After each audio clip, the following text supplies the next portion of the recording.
Bonjour et bienvenue au Centre Lettres de Montréal. On est très heureux de vous voir ce matin en nombre très restreint, mais on est quand même là par la grâce de Dieu pour louer notre Dieu et lui rendre un culte. Donc, on va vous rappeler les quelques consignes de santé publique comme on le fait à chaque sabbat. Donc, vous savez que quand on est assis, on peut enlever le masque, mais si on chante, il faut le mettre. Si on se déplace aussi, il faut porter le masque. Le ministère de la Santé du Centre Lettres organise du 14 octobre au 2 décembre une nouvelle session donc, du séminaire « Comment surmonter l'anxiété et la dépression ». Donc, il va y avoir 3 séances d'information à cet effet. La première va avoir lieu le samedi 3 octobre à 19 h, une deuxième le mercredi 7 octobre à 19 h et aussi le mardi 6 octobre à 19 h sur Zoom.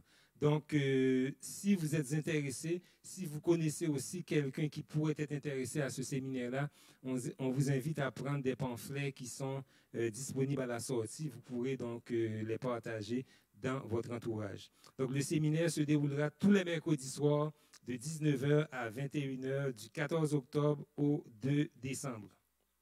Si vous avez un téléphone cellulaire, on vous invite à le fermer. On n'aimerait pas être distrait pendant le culte par les sonneries de téléphone. Et on vous rappelle aussi qu'à compter de 12h30, tout juste après le culte, on va avoir un moment de prière ici. Donc, on est en petit nombre. Donc, on va passer environ 30 à 40 minutes dans la prière au pied du trône de la grâce. Si vous voulez passer un petit moment en prière, on vous invite à être des nôtres à compter de 12h30 après le culte. Le prédicateur du jour sera notre pasteur Claude Trépanier. Donc, je vous souhaite un bon sabbat et préparez-vous donc à louer le Seigneur donc, en cette journée. Bon sabbat.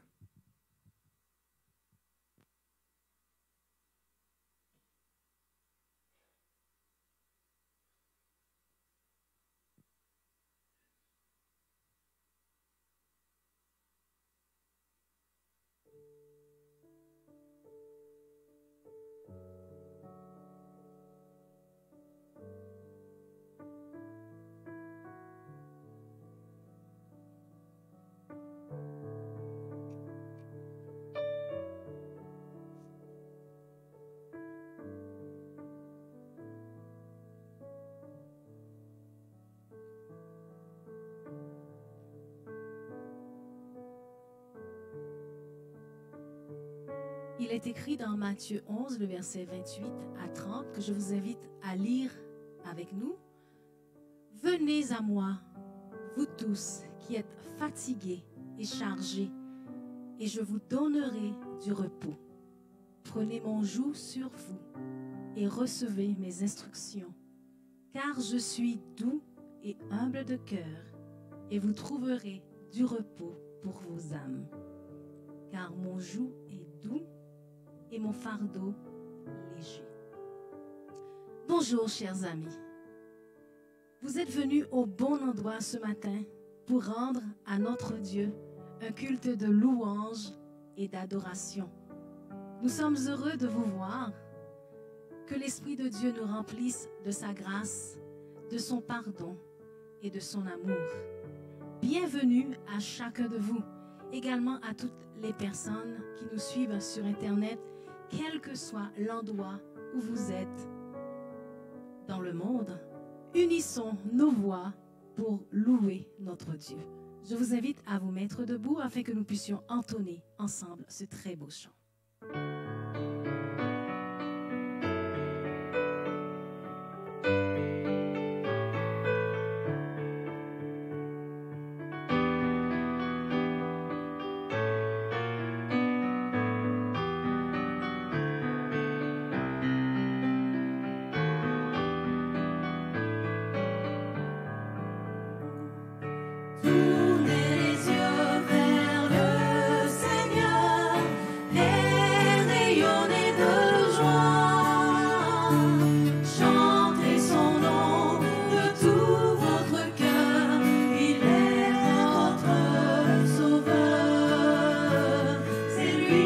Lui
Une jeune femme se rend chez sa mère et lui dit que sa vie est tellement difficile qu'elle ne sait pas si elle peut continuer.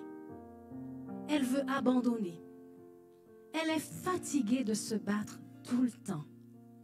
Il semble qu'aussitôt qu'un problème est réglé, un autre apparaît. Cela nous arrive à nous aussi, n'est-ce pas? Ce matin, mettons nos soucis sur pause. Louons et chantons notre grand Dieu, dont la miséricorde est insondable. Je vais vous inviter à vous mettre debout encore pour ce chant.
Notre Père qui est aux cieux, nous sommes venus ce matin tels que nous sommes, avec nos fardeaux, nos soucis, nos craintes, nos joies, nos doutes, nos difficultés.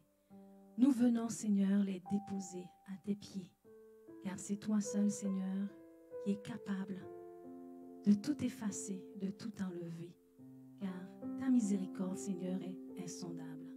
Merci pour la vie.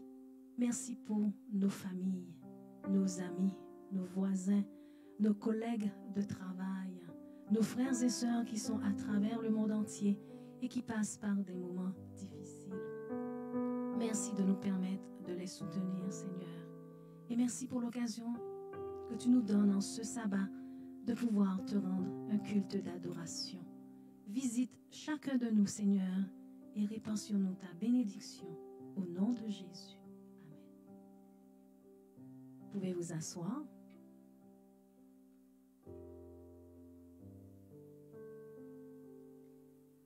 Continuons notre histoire. La mère de cette jeune fille l'amena dans la cuisine.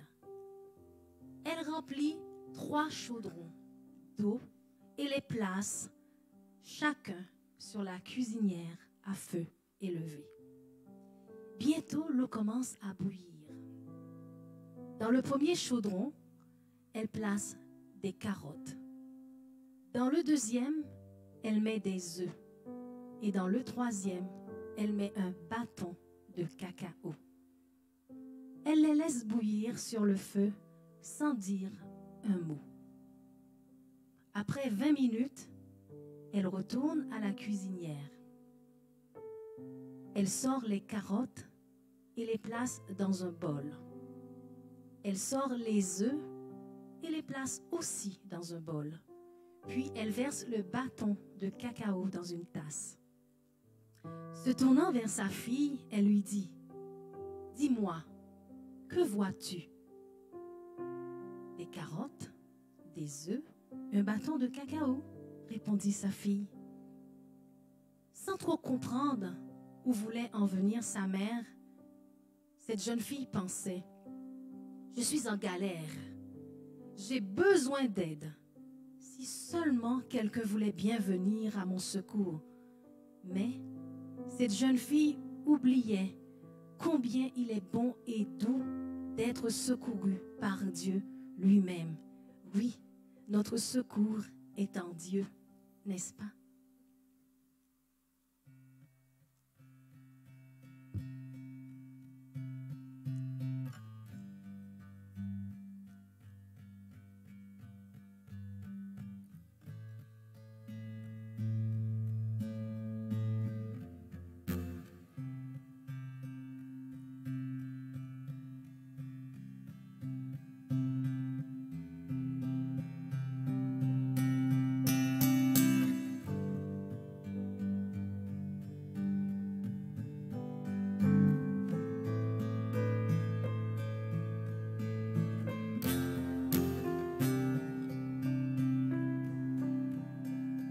La lune me glace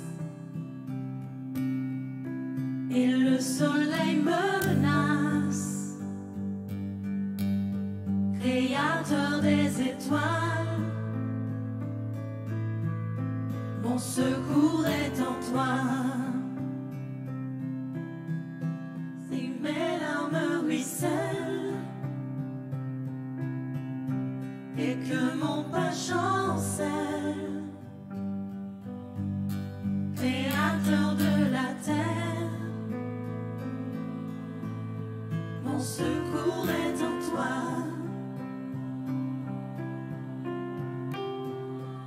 Je lève les yeux vers les hauts sommets. Toi seul est mon Dieu. Je proclamerai, toi seul est ma force, toi seul me restaure, mon secours est en toi.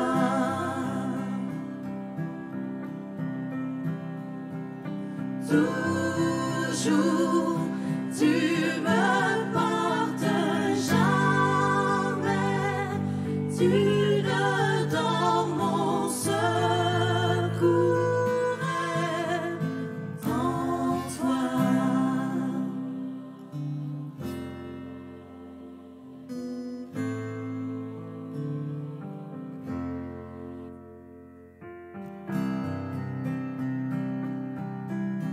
Si la peur m'envahit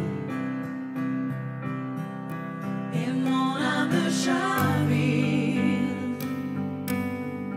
Créateur de la vie,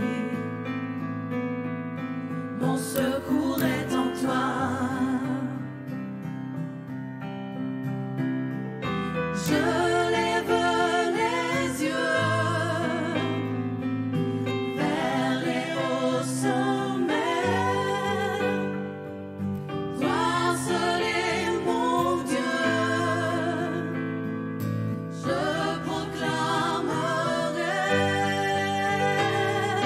toi seul est ma force, toi seul me restaure.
Sa mère l'amena plus près et lui demanda de toucher les carottes. La fille les toucha et nota qu'elles étaient toutes molles et souples.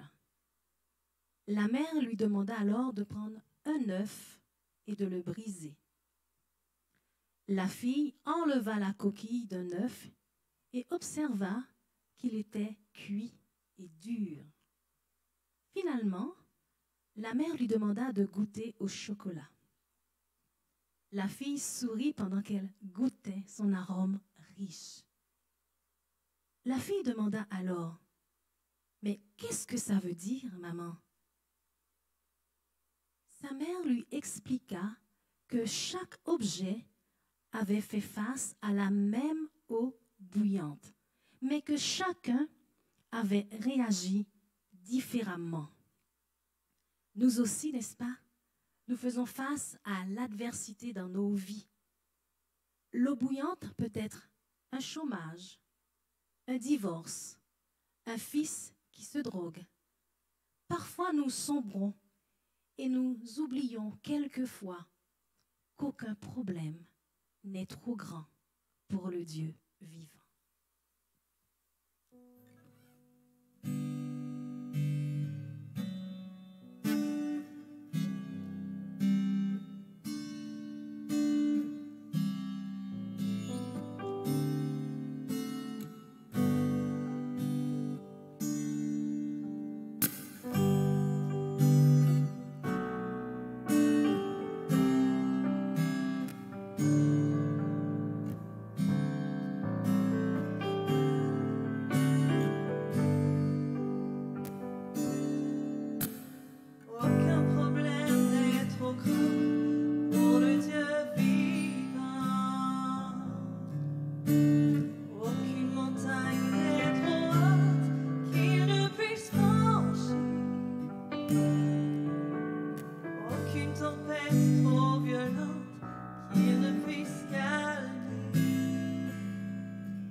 Ce passage est tiré dans Service chrétien à la page 229 pour les dîmes et les offrandes. il est dit que chaque acte de bonté en faveur de ceux qui sont dans le besoin et qui souffrent est considéré comme ayant été accompli pour Jésus. Lorsque vous portez secours aux pauvres, que vous sympathisez avec les affligés et les opprimés, et que vous montrez de l'amitié à l'orphelin, vous entrez en communion plus étroite avec Jésus. Nous voulons prendre le temps de remercier toutes les personnes qui soutiennent la mission du centre Il est écrit par des dons, ainsi que par les dîmes et les offrandes. Les personnes qui sont présentes ce matin pourront déposer leurs dîmes et les offrandes à l'accueil. Pour ceux qui ne peuvent pas se déplacer, vous avez toujours la possibilité de suivre toutes les indications sur le site du centre Il est écrit. Merci à tous. Poursuivons notre histoire. Nous avons vu que la carotte est entrée forte, dure et solide. Mais après être passée dans l'eau bouillante, elle s'est ramollie et elle est devenue faible. L'œuf était fragile avec à l'intérieur un liquide fluide. Mais après être passé dans l'eau bouillante, son intérieur est devenu dur. Quant au bâton de cacao, lui a réagi de façon unique. Après avoir été dans l'eau bouillante, il a changé l'eau. Lequel es-tu? Demande la mère à sa fille. Lorsque l'adversité frappe à ta porte, comment réponds-tu? Es-tu une carotte, un œuf ou un bâton de cacao? Suis-je la carotte qui semble forte, mais qui dans la douleur et l'adversité devient molle et perd sa force? Suis-je un œuf qui commence avec un cœur malléable, mais change avec les problèmes? Ai-je un esprit fluide qui devient dur et inflexible dans la douleur? Est-ce que ma coquille ne change pas, mais mon intérieur devient encore plus dur? Ou suis-je comme un bâton de cacao? Le cacao change l'eau. Il change la source de sa douleur. Lorsque l'eau devient chaude, il relâche sa fragrance et sa saveur.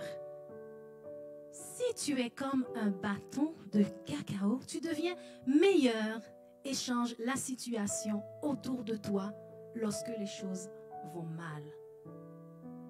Comment faites-vous face à l'adversité? Comme une carotte, un œuf ou un bâton de cacao? Apportons à Jésus ce matin nos soucis et nos tracas. Demandons-lui de nous remplir de courage et prions qu'il nous rende plus forts face à l'adversité, car lui seul est capable de faire cela. Disons-lui: oh, prends mon âme, prends-la, Seigneur, et que ta flamme brûle en mon cœur. Toi seul est la source de vie, de paix et d'amour. Je vous invite à vous mettre debout pour ce dernier chant.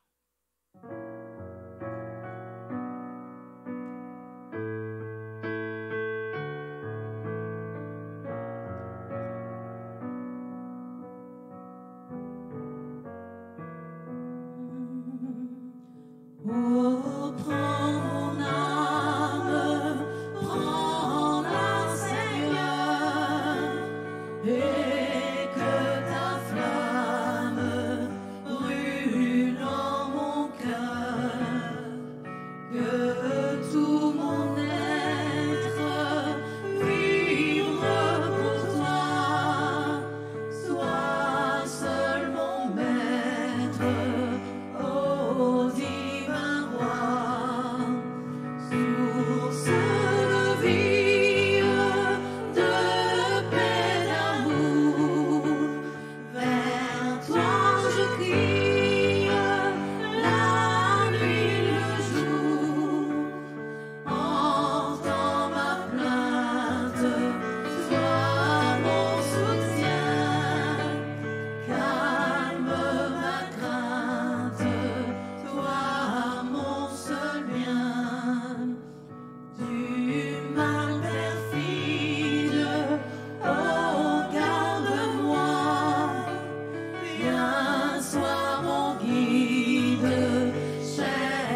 J'invite maintenant le pasteur Claude Trépanier pour le partage de la parole.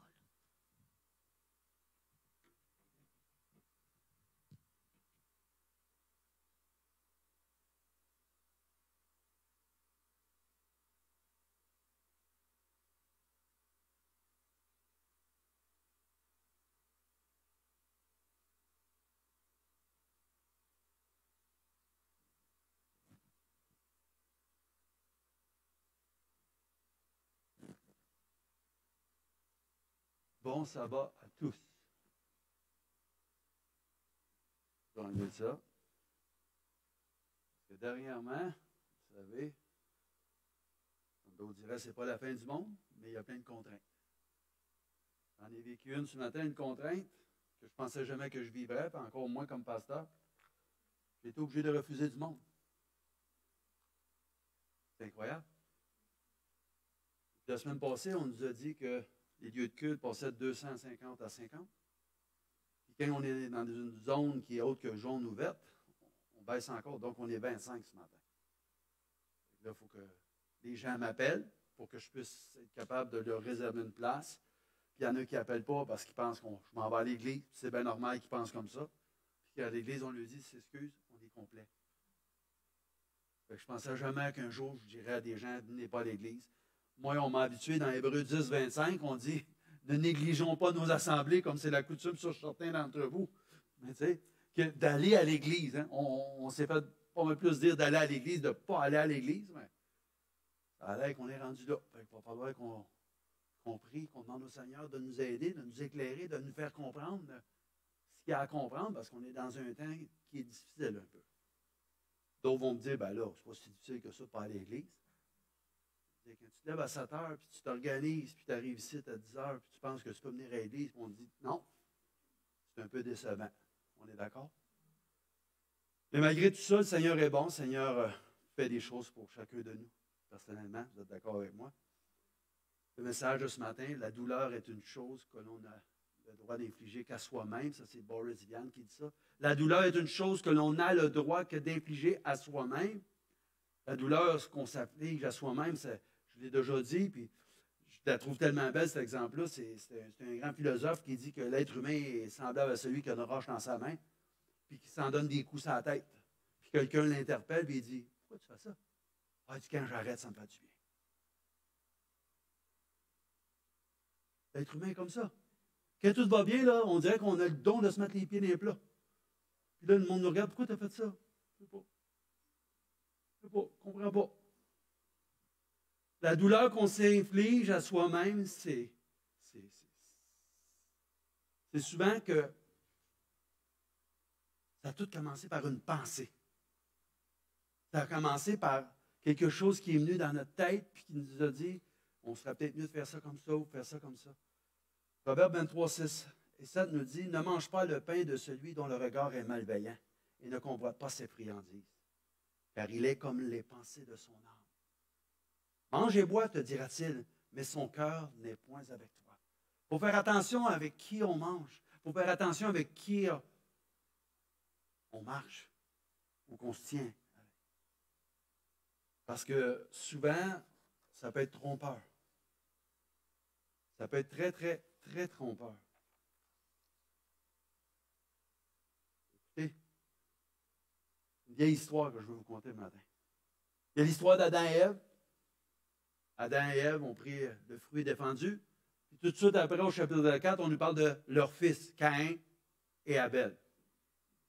Puis pour bien des gens, ils vont dire, ben écoute, eux autres, ils ont mangé une pomme. Ils ont été chassés du jardin. Puis ces deux-là, ben, ils se sont chicanés, puis il y en a un qui a tué son frère. On n'est pas dans la même game, là, comme on dirait, c'est pas la même ball game. Là, tu sais, lui a tué son frère, l'autre, ils ont mangé une pomme. Mais les deux situations sont par rapport à la désobéissance. Les deux sont par rapport à l'entêtement. Les deux sont par rapport à la dureté du cœur. Les deux sont par rapport à l'égocentrisme. Par rapport à c'est moi qui vais décider. C'est moi qui vais faire ce que j'ai à faire. On nous dit dans chapitre 4, le verset 4, Adam connut Ève, sa femme, elle conçut et elle enfanta Caïn, Et elle dit, j'ai formé un homme avec l'aide de l'Éternel. Elle enfanta encore son frère Abel. Abel fut un berger et Caïn fut un laboureur ou un cultivateur. Au bout de quelque temps, Caïn fit à l'Éternel une offrande des fruits de la terre et Abel, lui, de son côté, en fit une de ses premiers-nés de son troupeau. L'Éternel porta un regard favorable sur l'offrande d'Abel, mais il ne porta pas un regard favorable sur Caïn, nous dit la parole de Dieu. Il regardait comme Caïn comme étant défavorable et lui-même et sur son offrande. Donc, son offrande n'était pas l'offrande que Dieu avait demandé et Caïn n'avait pas agi comme il avait été instruit de le faire. On est d'accord? Caïn, lui, Caïn fut irrité. Caïn n'était pas content. Caïn, il n'a pas aimé ça qu'Abel, on va recommencer avec ça cette semaine, il n'était pas content que Caïn, plutôt qu'Abel, soit favorable par rapport à Dieu, mais que lui, il ne l'était pas. Mais l'Éternel ne nous laisse pas là. Lorsqu'il voit qu'on est embêté, lorsqu'il voit que ça ne va pas bien, lorsqu'il voit qu'on est irrité, comme dit le texte, l'Éternel dit à Caïn, il le voit là, il lui dit, pourquoi es-tu irrité? C'est comme s'il ne savait pas, mais il pose la question pour que lui-même se la pose. Souvent, les gens disent, oh, pourquoi Dieu pose cette question-là? Il ne la pose pas pour lui, il la pose pour toi. Pourquoi es-tu irrité et pourquoi ton visage est-il abattu? Pourquoi tu as le visage comme un stone face, là, tu sais, un visage comme un rocher? Tu n'as pas l'air content le matin. C'est quoi qui se passe avec toi, mon Caïn? C'est quoi qui se passe avec toi? Il lui dit au verset 7, certainement, si tu agis bien, tu relèveras ton visage. Et si tu agis mal, le péché se couche à ta porte. Et ses désirs se portent vers toi. Mais toi, domine sur lui. Avez-vous déjà arrêté pour lire ça? Le péché se couche à ta porte. Le péché est tout près de toi, mon Claude. Je t'avertis, il est là. Mais toi, domine sur lui. Laisse-toi pas avoir par le péché. Laisse-toi pas avoir par la convoitise. Laisse-toi pas avoir par l'intérêt que ça pourrait susciter en dedans de toi lorsque tu sais très bien que ce n'est pas la chose à faire. Cependant, Caïn adressa la parole à son frère Abel, mais comme il était dans le champ, Caïn se jeta sur son frère Abel et il le tua. L'Éternel dit à Caïn maintenant, où est ton frère Abel? Comme s'il ne savait pas. Il voulait que lui dise où est-ce qu'il était son frère. Où est ton frère, Abel? Il répondit, je ne sais pas. Mauvaise réponse. Et là, on dit, il rend chose. Suis-je le gardien de mon frère? Comprenez un peu le body language que je suis en train d'utiliser. Suis-je le gardien de mon frère? Comment dire? Suis-je Dieu pour savoir tout, connaître tout, faisant tout? Pose-moi pas la question à moi, tu devrais le savoir. Et Dieu dit, qu'as-tu fait? Là, on va te parler sur un autre ton. Qu'as-tu fait? La voix du sang de ton frère crie de la terre jusqu'à moi. Tu me contes des histoires, tu t'en comptes à toi-même, mais là, on va te dire les vraies affaires. Le sang de ton frère a retenti jusqu'à moi de la terre. Juste avant qu'on aille plus loin, on va prier. On va demander au Seigneur de nous aider à comprendre qu'est-ce que le message a à faire pour chacun de nous. Prions. Éternel, notre Dieu, notre Père, nous te sommes reconnaissants de ce privilège que tu nous donnes d'être ici ce matin. On te remercie pour la technologie qui nous permet d'être dans les maisons avec ceux et celles qui écoutent ce matin le sermon. Puisses-tu te servir de moi, de me donner d'être un instrument malléable entre tes mains, afin que ce soit ton message et non mon message. Que ta grâce m'accompagne, que ta volonté se fasse en moi et que tes saints anges soient dans ce lieu avec nous tous. C'est par les mérites de Jésus, notre frère, qu'on te prie. Amen. Donc, tel l'homme pense en son cœur, tel il est. Ça fait du sens. Tel l'homme pense en son cœur, tel il est. Le proverbe dit, tel pense en son cœur, tel il est. Et on dit, n'embrasse pas seulement l'être dans son sentier, mais son sens très large s'applique à toutes les conditions et toutes les circonstances de sa vie. Je disais Ginevra Bourrois. Son sens très large s'applique à toutes les conditions et toutes les circonstances de sa vie. Telles sont ses pensées, tel il est. Tu veux savoir comment ça va bien? Regarde à quoi tu penses. Si tu étais en train de dire, lui, là, il me semble qu'il traverserait la rue devant mon char, je ferais comme si je ne l'avais pas vu. J'ai entendu du monde dire ça, moi. Moi, je ne l'ai jamais dit. J'ai dit d'autres choses qui ressemblent à ça, mais ça, je ne l'ai jamais dit. Mais j'ai entendu ça, jeune, j'ai entendu ça. S'il passe devant mon char, le gars me regardait à droite. On fait comme si je ne l'avais jamais vu. Là, j'avais 10-12 ans, je me disais, ouais, elle est sérieuse, la madame? Elle n'est pas contente, la madame? Ça veut dire qu'elle serait prête à tuer le monsieur? Tu sais que Jésus a dit, hein, lorsque tu dis à ton frère, hey, Raka, sans dessin, idiot, ben, tu l'as déjà tué. Parce que Jésus savait que s'il n'y avait pas les policiers, s'il n'y avait pas les prisons, si on avait le droit de se faire justice, on lui dirait sans dessin. Merci, bonsoir, il est parti. Le cœur de l'homme est tortueux par-dessus tout. Hein? C'est ce que nous dit la parole de Dieu. Tu ne peux empêcher les oiseaux de voler. On ne peut pas empêcher les oiseaux noirs de voler au-dessus de nos têtes, mais on peut les empêcher d'y faire leur nid. C'est un proverbe chinois. Bon, moi j'ai appris ça en faisant mon sermon, que c'était un proverbe chinois. La première fois que j'ai entendu ça, là, c'était avec M. Gérald de Voyer. Il était le professeur à l'école du dimanche, là où j'allais à l'église. Il était le professeur, le moniteur, si on veut. Ce monsieur-là travaillait chez IBM. Un jour, étant mon professeur de l'âge de 18 ans à 21 ans à l'église le dimanche, ben, je savais qu'il travaillait chez IBM, puis à un moment donné, j'étais en train de travailler, puis j'ai 21 ans. Vous êtes capable de revenir à 21 ans? Je vous dis, il y en a des affaires qui se passent dans ta tête. Ça tourne vite, ça roule vite. Hein? Puis le tri, t'en fais pas trop tôt. Hein? On est-tu d'accord? Je vois du monde sourire, là. Vous savez de quoi je parle? Mais là, à un moment donné, là, moi, je voulais marcher droit. Je voulais marcher comme il faut avec Dieu. Je voulais avoir une marche qui était digne d'être appelée enfant de Dieu. Je me lève. On va le régler le problème. Monsieur Voyer. Monsieur Voyer, c'est le directeur chez IBM. Cogne à sa porte. Hey, Claude, qu'est-ce qui arrive? J'ai dit, on peut-tu se parler personnellement? Il dit, oh, oui, rentre. On n'a pas. Hey, moi, là, monsieur Voyer, là, moi, vous explique quoi, là?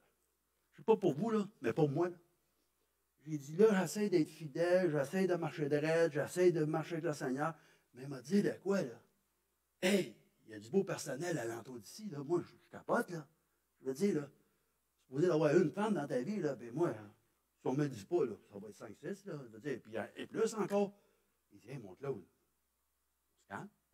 Non, mais je veux être honnête avec vous, là. Je ne comprends pas cette histoire-là, qu'il faut que nos pensées soient droites, puis tu sais. Il dit, va t'expliquer de quoi? C'est bien simple à comprendre. Moi, tout m'en souvenir, j'ai 58 ans aujourd'hui, j'avais 21 ans. Il m'a dit, les oiseaux qui volent au-dessus de ta tête dans le ciel, là, peux-tu les empêcher de voler au-dessus de ta tête? Dans ma tête, je me faisais avec un 12, puis là, je me disais, si je m'en tue à une coupe, je pourrais-tu toutes les tuer? Là, t'es embarqué dans son affaire. Puis je dis, ben, j'ai 21 ans. En tuerais une coupe, mais je ne pourrais pas toutes les tuer. Bon, ça. Fait qu'il dit, tu ne pourrais pas toutes les tuer. Mais, il m'a posé une question. Si ces oiseaux-là voulaient se faire un nid sur ta tête, pourrais-tu les empêcher? En gros, là, j'étais parti de mes idées. Je me disais, un nid, ça se fait par brindille par brindille. Puis là, je voyais un oiseau qui venait sur ma tête. Je me disais, voyons. Oups, il y en a un autre. Voyons, qu'est-ce qui se passe avec les autres? Je dis, non, vraiment qu'il pourrait se faire un nid sur ma tête. Ah ben, il dit, les pensées, là, c'est pareil comme ça. Tu ne peux pas les empêcher de passer au-dessus de ta tête, mais tu peux les prévenir de rester sur ta tête et dans ta tête. Hey, c'est pas fou, ça. Fait qu'il dit, va-t'en avec ça, là, pense à ça aujourd'hui, là, puis dis-toi, là, que les pensées, tu ne pourras jamais les empêcher de passer. Tu peux les diminuer en t'entretenant avec des choses qui sont meilleures que d'autres, mais tu ne pourras pas les empêcher de passer. Mais tu peux les empêcher de rester dans ta tête. J'avais trouvé l'exemple tellement bon que je m'étais dit, mon cas n'est pas désespéré. Mon cas n'est pas désespéré. Prions ensemble pour pas que les oiseaux viennent se faire un nid sur notre tête. Si on revient à Caïn,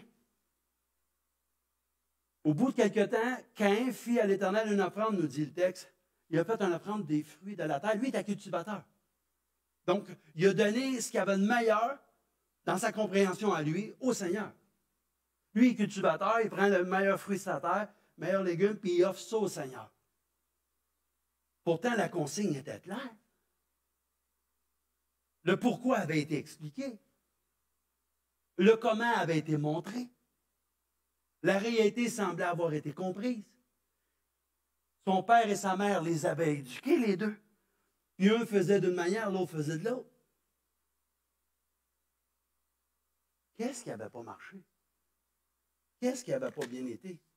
Jésus, Dieu, lui dit, le péché se couche à ta porte, mais toi, domine sur lui. Caïn, nous dit le texte, fut irrité et son visage devient abattu. L'Éternel portant un regard favorable sur Abel et sur son offrande, mais il ne porta pas un regard favorable sur Caïn et sur son offrande. Il y a une réaction de Caïn. Il y a une frustration qui sort de lui. Il n'est pas content avec la façon que Dieu rend le show.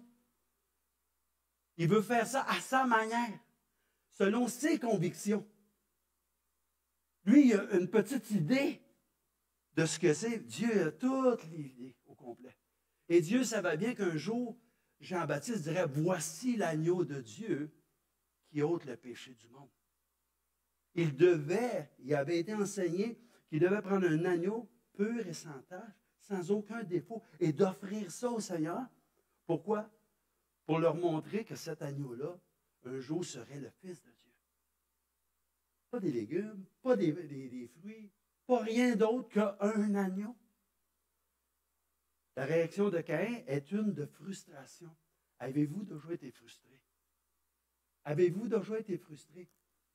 Puis si vous êtes honnête, vous allez savoir, si vous étiez frustré, c'est parce que ça ne s'est pas fait de la manière que vous pensiez que ça aurait dû être fait.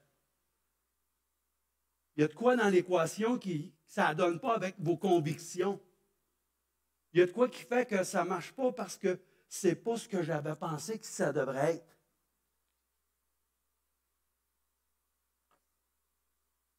Mais le Seigneur nous pose la question. Pourquoi es-tu irrité? Et pourquoi ton visage est-il abattu? Pensez-vous que Caïn est le premier à qui ça allait arriver, ça? Jonas. Lorsque Dieu dit, tu t'en vas en aîné, puis il passe sur l'autre bord. Un poisson le ramasse, il se repent, le poisson le vomit sur la plage, finalement, il concède, bon, ben regarde, tout aussi bien de faire s'il me demande de paix, parce que on m'a ramassé, je ne sais pas trop où. C'est la même chose, la même question que Dieu pose à Jonas. Cela des plus forts à Jonas, et il fut irrité, nous dit le texte dans le chapitre 4, au verset 1. L'Éternel répondit, fais-tu bien de t'irriter? Demande ça à Jonas, fais-tu bien de t'irriter? Tu as l'air fâché, là. Sais-tu pourquoi tu es fâché? Tu n'es pas content. Sais-tu pourquoi tu n'es pas content? Au verset 9, Dieu dit à Jonas, fais-tu bien de t'irriter à cause du ricin? Parce qu'il faisait tellement chaud, Dieu avait fait pousser un ricin pour que Jonas ait de l'ombre. Et là, Jonas est tout content que Dieu ait fait ça pour lui. Et le lendemain, un ver vient au ricin et fait mourir le ricin. Le ricin vient, le ricin part. Puis là, Jonas est irrité. Je pensais qu'il m'avait fait un cadeau, puis là, finalement, là, c'est un cadeau empoisonné. Je fais bien de mériter. Bien, tellement bien que jusqu'à la mort, j'aimerais mieux mourir. Au verset 11, Dieu lui donne la photo complète. Et moi, dit Dieu, je n'aurai pas pitié de Ninive, la grande ville dans laquelle se trouvent plus de 120 000 hommes qui ne savent pas distinguer leur droite de leur gauche et des animaux en grand nombre. T'es offusqué. T'es offusqué parce que je t'ai demandé d'aller à Ninive, leur demander à eux de se repenser pour que justement je puisse les sauver. Toi, tu aurais aimé mieux que je les détruise.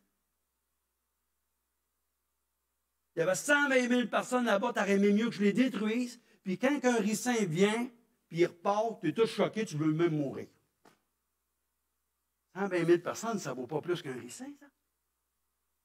En balance, là. 120 000 personnes, 120 000 cœurs qui battent, là. 120 000 personnes qui pensent. OK, ils ne connaissent pas la différence entre le droit et le gauche, ils n'ont pas toute la connaissance, mais ils sont plus qu'un ricin. Puis toi, tu t'embêtes avec un ricin, mais lorsque je te dis d'aller là-bas pour aider la cause, toi, ça ne te tente pas. Pourquoi es-tu irrité? Pourquoi ton visage est-il abattu? Un homme averti en vaut deux. On est-tu d'accord? Un homme averti en vaut deux. Un individu prévenu de la possibilité d'un danger est sur ses gardes. Il en est ainsi plus vigilant et prêt à réagir. Dieu lui dit certainement si tu agis bien. Il lui dit à Caïn, il ne l'a pas laissé tout seul. Il lui dit si tu agis bien, tu relèveras le visage. Et si tu agis mal, le péché se couche à ta porte. Et ses désirs vont se porter vers toi. Mais toi, domine sur lui. C'est l'avertissement que le Seigneur nous donne à tous et chacun. Il ne la donne pas seulement à Caïn. Parce que souvent, on pense que Caïn, lui, c'est un meurtrier, puis moi, je ne suis pas là. Pas pantoute. Là. Y a-t-il du monde qui pense que je suis meurtrier, ça? On va aller voir le texte. C'est le mot sur la montagne de ce que dit Jésus, par contre. Puis on va peut-être s'apercevoir qu'on a tout un sueur en dedans de nous autres. Le péché se couche à ta porte et ses désirs se portent vers toi, mais toi, domine sur lui. Ce qui veut dire, c'est le danger des mauvais désirs. Le problème, c'est avec les mauvaises pensées, les mauvais désirs. Jacques, le frère de Jésus, nous dit, d'où viennent les conflits et les querelles entre vous? Pose la question. D'où viennent les conflits et les querelles entre vous? N'est-ce pas les désirs égoïstes qui combattent sans cesse en vous? Vous convoitez beaucoup de choses, mais vos désirs restent insatisfaits. Vous êtes meurtrier. C'est Jacques qui dit ça, pas moi. Vous vous consommez en jalousie et vous ne pouvez rien obtenir.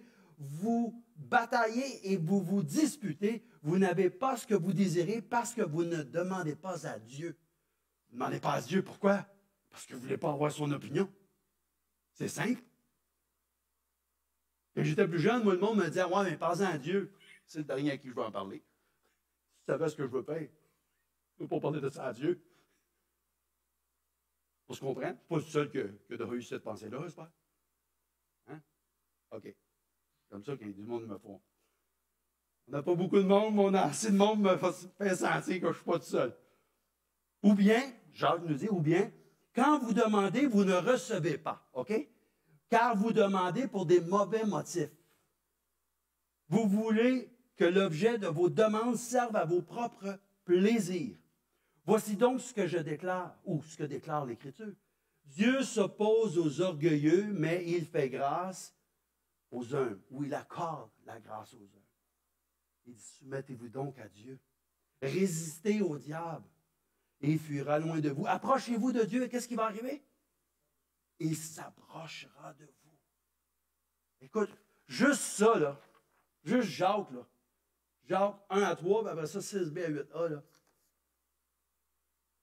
On en a assez pour comprendre comment on travaille dans notre tête, comment ça se passe, comment on s'organise, comment on veut telle et telle chose, comment on veut justement faire notre volonté et non la volonté de Dieu. Tu sais, Jésus dit non point ma volonté, il dit ça à son Père, mais ta volonté. Que Dieu nous aide à arriver à ce stade-là, à être capable de dire, Seigneur, moi, c'est ta volonté que je veux faire. Je veux marcher avec toi. Je n'ai pas la capacité de le faire, mais puisses-tu créer en moi un cœur pur, renouveler en moi un esprit bien disposé, me donner un esprit de sagesse. Caïn se venge de Dieu. Pensez-vous que c'est vengé de son frère? Dieu n'est pas atteignable. Il a atteint son frère.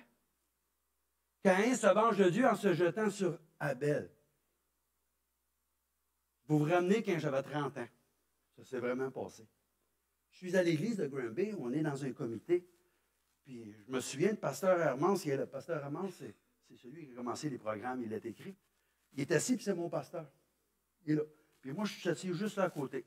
On est 8-9. Puis là, on est en train de se demander à Granby qu'est-ce qu'on devrait faire pour amener les gens à réfléchir sur les choses qui concernent Dieu, sur la parole de Dieu, sur être sauvé ou être perdu. Moi, j'ai 30 ans. Tout feu, tout flamme, puis je veux que ça avance, puis je veux que ça arrive à quelque chose. Puis les autres sont là de rassailler. Je la regarde. C'est mon négatif. Puis l'autre, il dit, non, moi, je suis d'accord avec lui. Tiens, ils sont deux à cette heure. Mais qu'est-ce qu'ils font ici? C'est dans ma tête, mais qu'est-ce qu'ils font ici? Qu'est-ce qu'ils font ici? Ils font partie du comité exécutif de l'Église. Ils sont négatifs comme ça. Moi, je n'en reviens pas. Je regarde le pasteur, le pasteur me regarde, me dit, calme-toi. Je dis, bon, ils ont le pasteur sur le bord, ça va pas bien. Ça va pas bien. Là, on commence à parler. On sort de la réunion, je vous le dis, là. Zéro ben bord. On ne fait aucun projet. Moi, j'ai dit, là, moi, si c'est ça l'Église, là, moi, je vais rester chez nous. Il y en a d'autres qui ont dit ça. Fait que là, moi, quelque part, je repense à tout ça, puis là, je voyais le pasteur qui était tout le temps là. Claude, tu vas aller trop vite. Claude, tu vas aller trop vite. Je le regardais, il m'a dit, il a arrêté puis trop vite. On peut-tu être dans le milieu?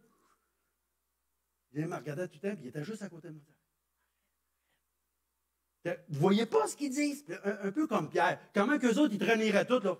Moi, je ne ferai pas ça. Moi, je vais te suivre. Moi, je dis au pasteur, écoute, ils tombent tous à la switch, eux autres, là. Écoute, on va faire de quoi ensemble? Si eux autres, ils ne veulent rien savoir, faisons de quoi ensemble, moi. C'est que l'autre, il faut y aller tranquillement. Hey, je t'ai tanné, moi, de me faire dire ça. On va y aller tranquillement. Fait que je m'en retourne chez nous. Je suis dans mon auto, puis là, je pense à ça. Puis là, un moment donné, je m'arrête, puis là, je prie. Je dis, Seigneur, moi, là, ce que je veux faire, c'est ta volonté. Il me semble que ça ne marche pas, il n'y a rien qui marche. Le Seigneur me dit, Claude, tu vas aller trop vite. C'est pas le pasteur Armand qui me dit ça, là, c'est lui. Il dit, ah ben, t'as l'air. Ça n'a pas de bon sens, ça. J'ai dit, qu'est-ce que tu veux dire, je vais aller trop vite? Il dit, Claude, arrête, prends le temps qu'il faut. C'est moi qui drive le show. Il va falloir que tu apprennes. Quand il m'a dit ça, tu sais, quand on dit ça, une claque dans la face, ça répète moins mal. J'ai dit, m'as-tu passé mon temps à apprendre? Tu sais, tu as 30 ans, tu penses que tu sais tout, tu connais tout. Enfin, tu as l'âge pour faire les choses. Il dit, tu vas aller trop vite, puis il va falloir que tu apprennes.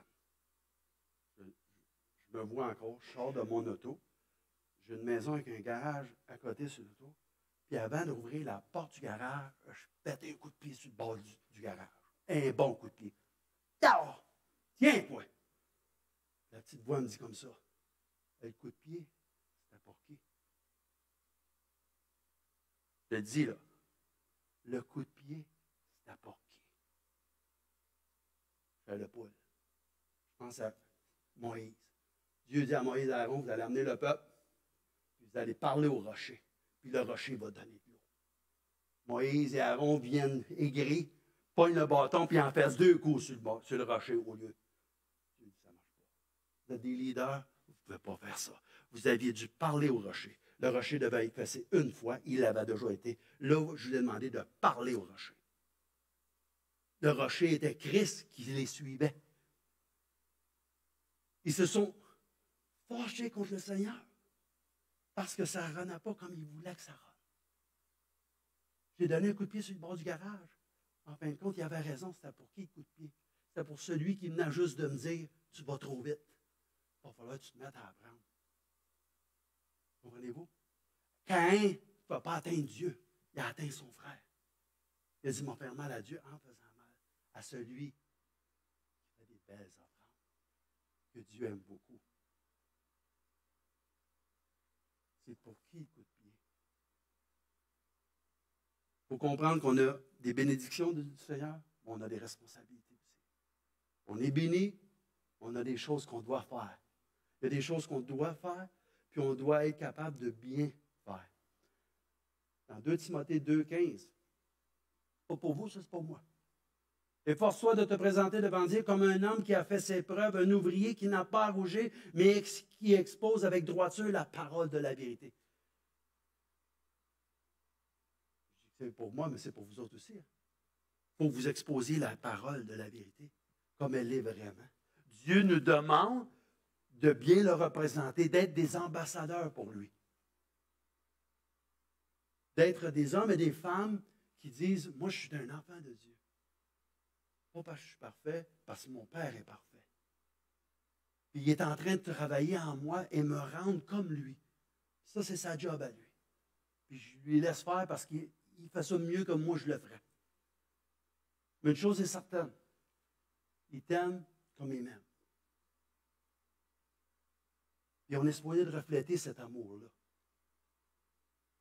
Mais il faut qu'on comprenne que, comme Jérémie 19, 7, ou 17, 9 plutôt, nous dit, le cœur est tortueux par-dessus tout. Le cœur est tortueux plus que tout. Il est quoi? Il est incurable. Qui peut le connaître? C'est pour ça qu'il dit, je vous donnerai un cœur nouveau. Je mettrai en vous un esprit nouveau. Il veut enlever le cœur de chair le cœur de pierre pour mettre un cœur de chair. Il veut nous donner un nouveau cœur. On a besoin de cette opération-là, afin qu'on puisse penser comme lui, agir comme lui, être comme lui. Sinon, on va passer à côté. Le péché se couche à ta porte, mais toi, domine sur lui. Toi, domine sur lui. Vous connaissez les scribes et les pharisiens, hein? Ils voient les disciples de Jésus pas se laver les mains pendant qu'ils mangent. Il leur dit, hey, non, t'as poigné. Tu es en train de donner une mauvaise influence à tes disciples. La loi nous dit qu'on doit se laver les mains avant de manger. Tes disciples ne le font pas. Jésus lui dit, ce qui sort de l'homme, c'est ce qui le souille. Car c'est du dedans, c'est du cœur des hommes que sortent les mauvaises pensées. Les adultères, les impudicités, les meurtres, les vols, les cupidités, les méchancetés, la fraude, le dérèglement, le regard envieux, la calomnie, l'orgueil, la folie. Toutes ces choses mauvaises sortent du dedans et souillent l'homme. On doit faire attention à ce qu'on met dans notre cœur. Là, je dis ça, là, notre cœur, là, mais je sais très bien que c'est notre cœur, là. Parce que si on vous donne un nouveau cœur, ou on vous met un pacemaker, ou on vous donne une batterie, vous allez être encore méchant. C'est de là que ça sort les mauvaises pensées. C'est de là qu'on parle, le cœur de l'homme. Fais attention à ce que tu mets dans ton cœur. David dit, je ne mettrai rien de mauvais devant mes yeux afin de ne point pécher contre toi.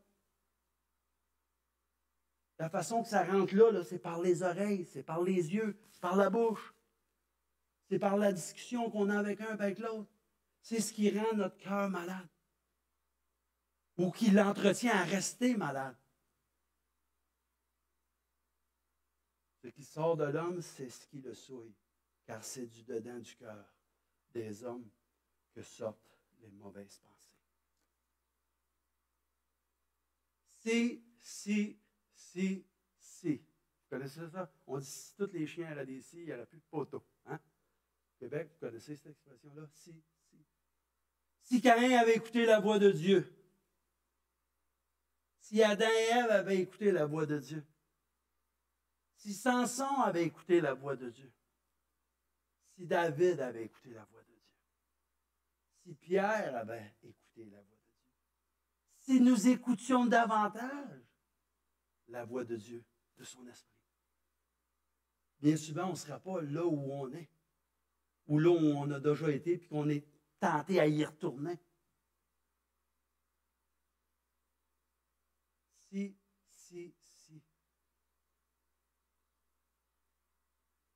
Mais si mon peuple sur qui est invoqué mon nom s'humilie, prie, cherche ma face et se détourne de ses mauvaises voies, qu'est-ce que je vais faire? Je l'exaucerai. Je l'exaucerai des cieux.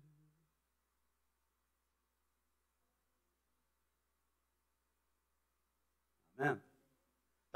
C'est un chant qu'il faut que vous ayez dans votre tête. Si mon peuple sur qui est invoqué mon nom s'humilie, cherche ma face et se détourne de cette mauvaise voie. Prenez le temps de « si mon peuple sur qui est invoqué mon nom s'humilie », ça veut dire ça. Prenez le temps. Ça veut dire quoi ça? S'humilie. S'humilie. Prie. Ça veut dire quoi ça? Prie. Prier. Cherche ma face. Ça veut dire quoi? Cherche la face de Dieu. Cherche à entretenir une relation avec Dieu. Cherche à savoir qui est Dieu. Par rapport à toi, qui est Dieu? Et s'il se détourne de ses mauvaises voies, Seigneur, j'ai essayé souvent, sans trop succès.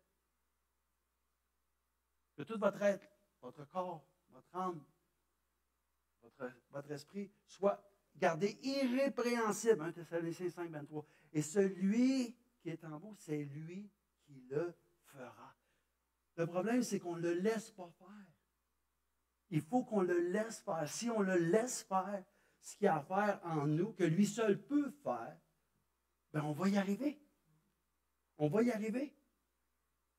Souvent, on se pose la question, mais c'est quoi qu'il faut que je fasse? Fais ce que tu sais faire. Oh, mais c'est quoi? Hey, tu sais pas ce que tu as à faire. Oui, mais c'est ça. Tu l'as la réponse, ça. Oui, mais pour toi, c'est quoi? Oublie-moi, moi. Moi, il faut que je fasse ce que moi, je sais faire. Ce que moi, je sais faire, c'est pas ce que toi, tu dois faire. Parce que toi, tu n'es pas moi. Dieu ne demande pas à moi les mêmes choses qu'il vous demande à vous. Puis il ne vous demande pas à vous les mêmes choses qu'il demande à moi. J'ai peut-être qu'un talent, il faut que je fasse de quoi avec. Vous en avez peut-être 2, il faut que vous fassiez de quoi avec. Vous en avez peut-être 5, il faut que vous fassiez de quoi avec. Dieu vous a donné des talents selon votre capacité. Dieu vous a donné une formation qu'il ne m'a pas donnée à moi, puis il m'a donné une formation à moi qu'il ne vous a pas donnée à vous autres nécessairement. Et j'ai des aptitudes que vous n'avez pas, vous avez des aptitudes que j'ai. Fait qu'arrêtez de vous poser la question, c'est quoi? Fais ce que tu sais faire. Fais ce que tu sais faire de bien. Il a mis dans notre cœur cette pensée de l'éternité. Il a mis dans notre cœur cette pensée de chercher Dieu. Il a mis dans notre cœur cette réalité-là entre le bien et le mal. Il l'a mis dans notre cœur, cette réalité-là, de vouloir le chercher. Même s'il n'est pas si loin que ça, nous dit la parole de Dieu. Il est très près de nous. Car là où est ton trésor, là aussi sera ton cœur. Là où tu déploies de l'énergie, là où tu concentres tous tes avoirs, là où tu fais en sorte que ce que tu fais va te rapporter quelque chose, là aussi sera ton cœur. Tes pensées, tes réflexions, ta façon de faire, ta façon d'agir, ta façon de réagir va corroborer avec ce que tu veux atteindre, ce que tu veux avoir. Si ton rêve, c'est de monter à Québec un jour par l'autoroute 20, il va falloir que tu aies une auto. Parce que tu ne peux pas marcher sur l'autoroute 20. Il va falloir que tu commences à te poser la question, est-ce que je peux avoir une auto? Ça se peut que la réponse, c'est, tu as besoin d'un permis de conduire. Bon, ben, je vais aller me chercher un permis de conduire. Puis quand on va te dire qu'il faut que tu suives un cours, tu vas dire, ben, moi, suivre un cours. Comprenez-vous, ça s'enchaîne. Fait que quand tu vas être permis de conduire, tu vas dire, ben là, je peux y aller à Québec. Oui, quand tu auras un auto. On commence. Mais là, on n'a pas besoin de parler du permis de conduire parce qu'on l'a. Fait que là, on parle de l'auto. Mais là, si ça prend un auto, ça coûte combien un auto? Tu te rends à Québec, tu peux avoir un auto de 1500 $, tu peux avoir un auto de 3000 $, tu peux avoir un auto de 20 000 $, tu peux avoir un auto de 100 000. Hein? Si ton rêve, c'est de monter à Québec et d'y aller en auto, il va falloir que tu mettes de l'argent de côté. Il va falloir que tu travailles.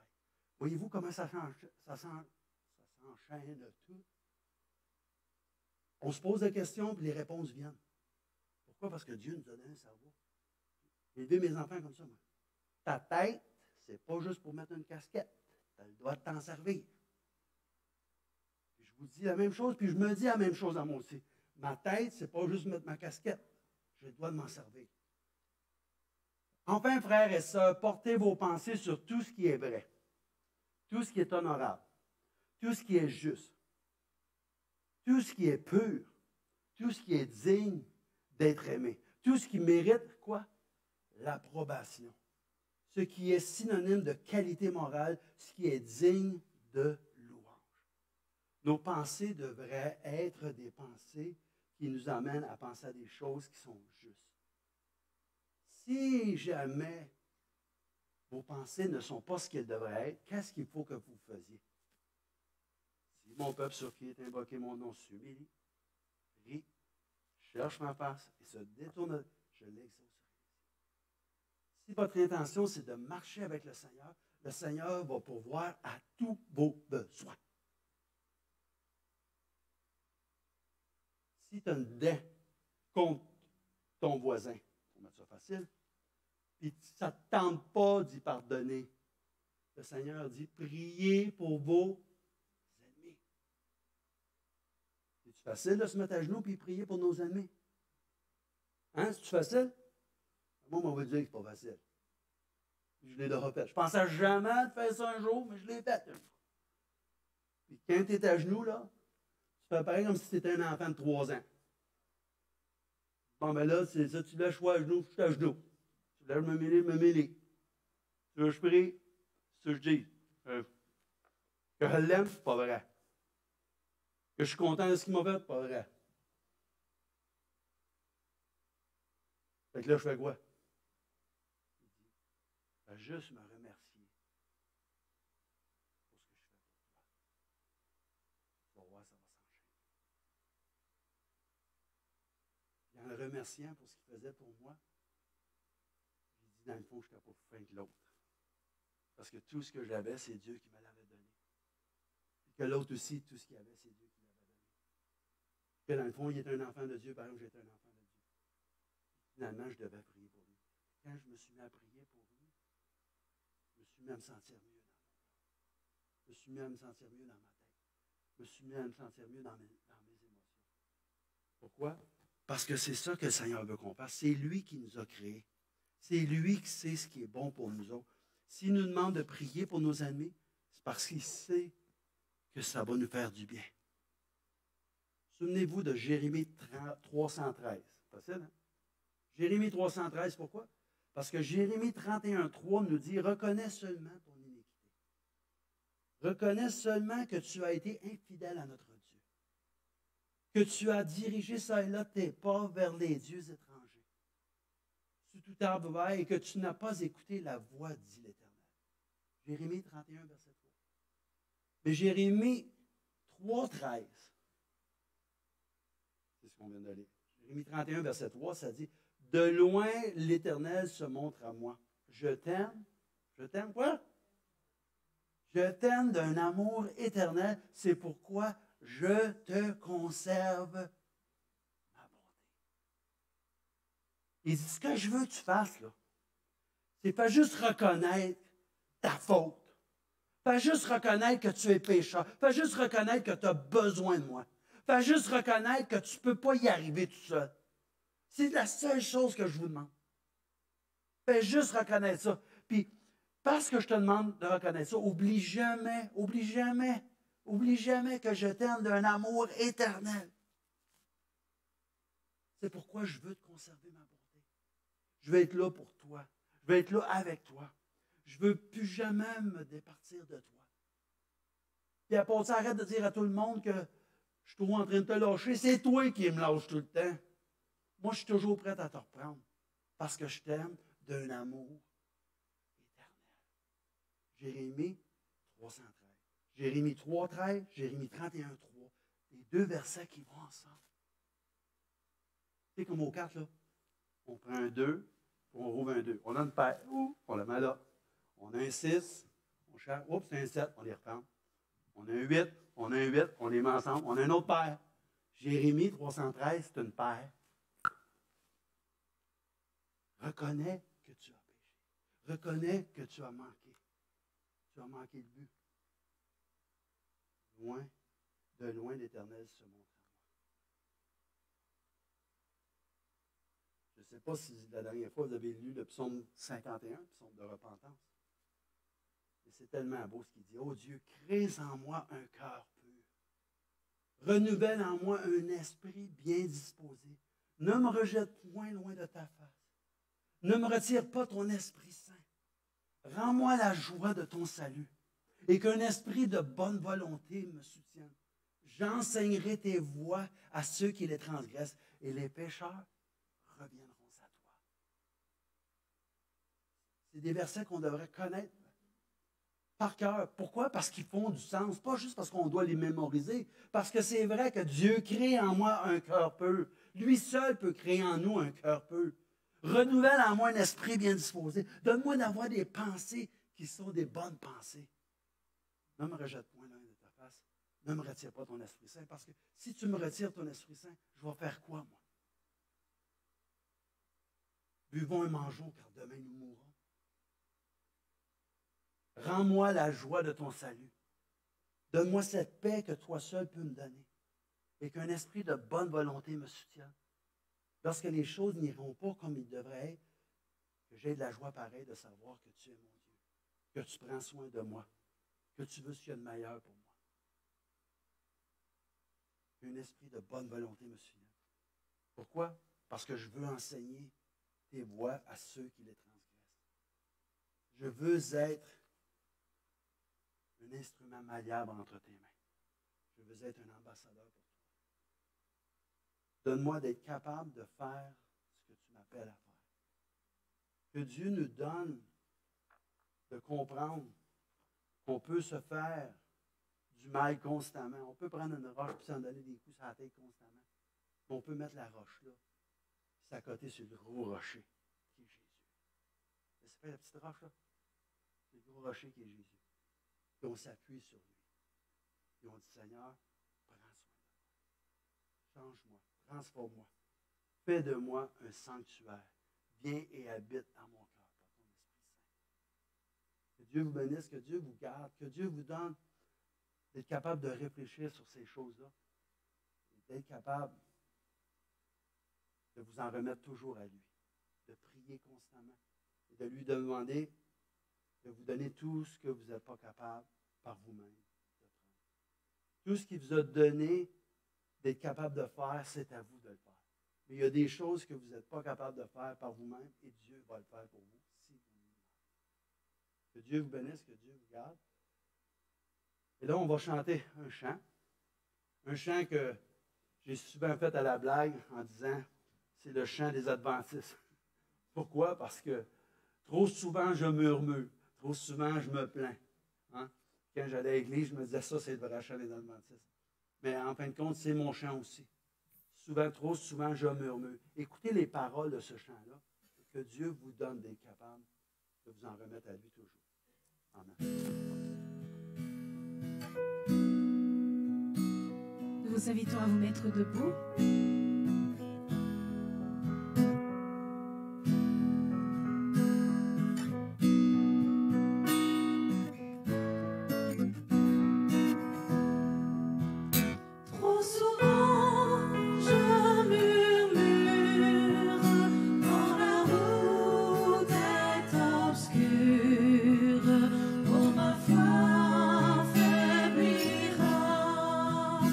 Oh, ma foi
C'est un beau chant, ça.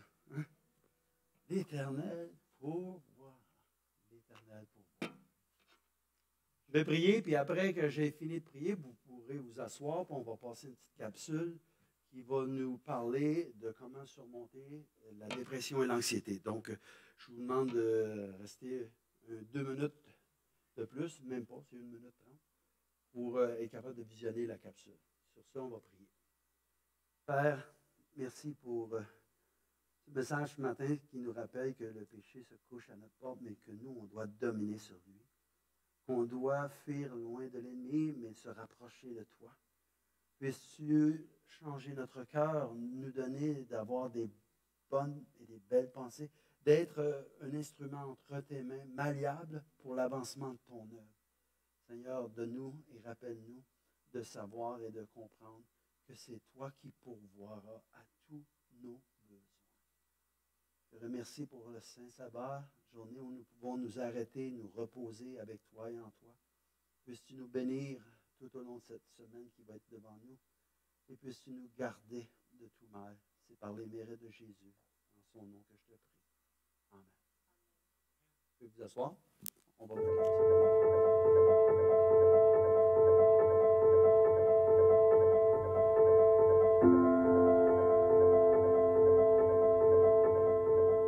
Bonjour, on espère que tu vas bien.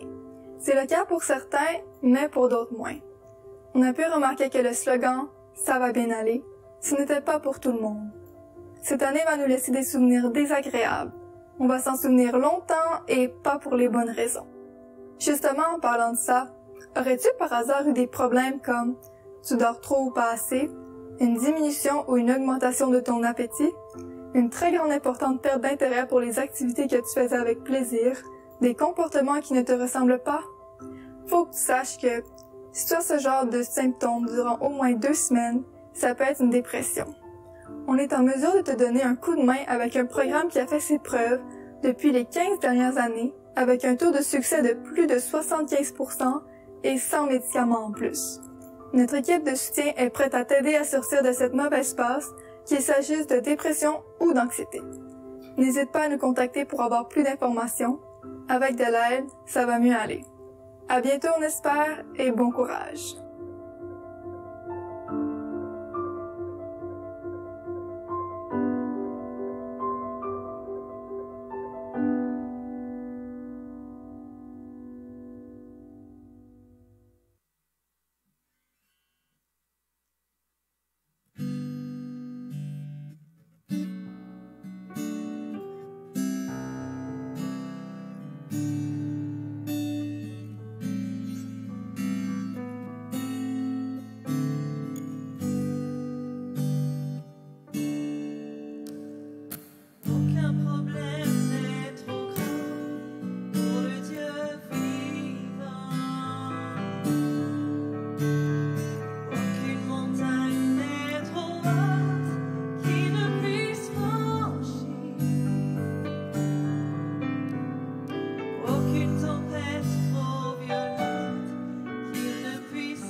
dessus